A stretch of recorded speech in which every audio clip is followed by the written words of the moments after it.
बहुत सारे, मेरा गवर्नर बैठा है बहुत सारा, तो हमारा काम हो जाएगा। लेकिन बात यह है कि काम नहीं हो रहा है।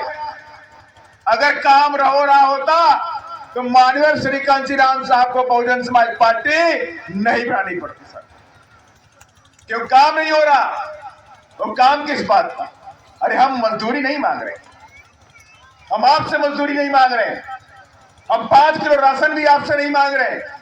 अरे हम तो इस देश में जो संविधान में हक लिखा है उस हक को मांग रहे हैं, और ये हक हम लेकर के रहेंगे। और आज पूरे देश का नौजवान, पूरे देश के बहुजन समाज के लोग आज जाग चुके हैं, और उन लोगों ने ये प्रण कर लिया है कि 2024 में हम इस देश की गद्दी पर बहन जी को बैठा करके रहेंगे साथ।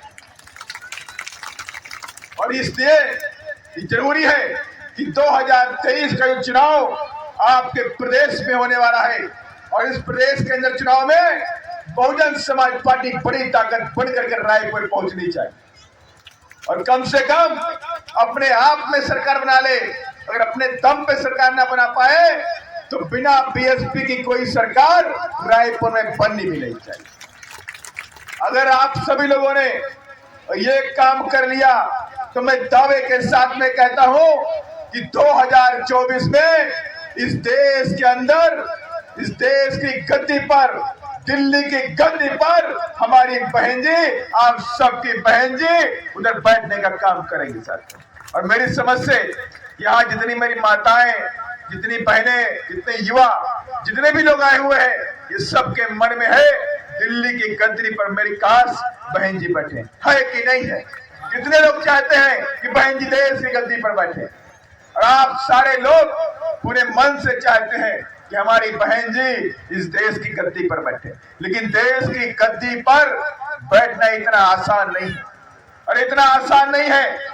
अगर इतना आसान होता तो सम्राट अशोक के बाद आज तक इस देश के अंदर कितने साल, सैकड़ों साल हो गए, सैकड़ों साल तक बहुजन समाज के लोग इस देश की गद्दी पर नहीं बैठ पाए। बाबा साहब भी चाहते कि राजनीति में करो, और राजनीति करने के लिए बाबा साहब ने 1935 में इंडियन लेबर पार्टी बनाई, 1942 में शेड्यूल कास्ट फेडरेशन बनाया, और 30 सितंबर 1956 को बाबा साहब ने घोषणा बंबई में करी कि हम बहुत जल्दी एक राजनीतिक पार्टी बनाने का काम करेंगे। लेकिन दुर्भाग्य रहा कि बाबा साहब के कुछ दिन बाद ही बाबा साहब का परिनिर्वाण हो गया, और उनके बाद 1 अक्टूबर 1957 में आरपीआई बनाई गई उनके बेटे के द्वारा, यशवंत अम्बेडकर के द्वारा। इसलिए बाबा साहब भी जानते थे कि बिना राजनीति के हमारे समाज का कल्याण नहीं हो सकता, बिना राजनीतिक सत्ता के मेरे समाज को हक अधिकार नहीं मिलने वाले। बाबा साहब ने हम सबको अधिकार दिए, बाबा साहब ने हम सबको संविधान दे दिया, और उस संविधान के अंदर शिक्षा का अधिकार, नौकरी का अधिकार, मान सम्मान के साथ में रहने का अधिकार, अपने धर्म को मानने का अधिकार, ये सारे अधिकार बाबा साहब ने संविधान के अंदर दिए।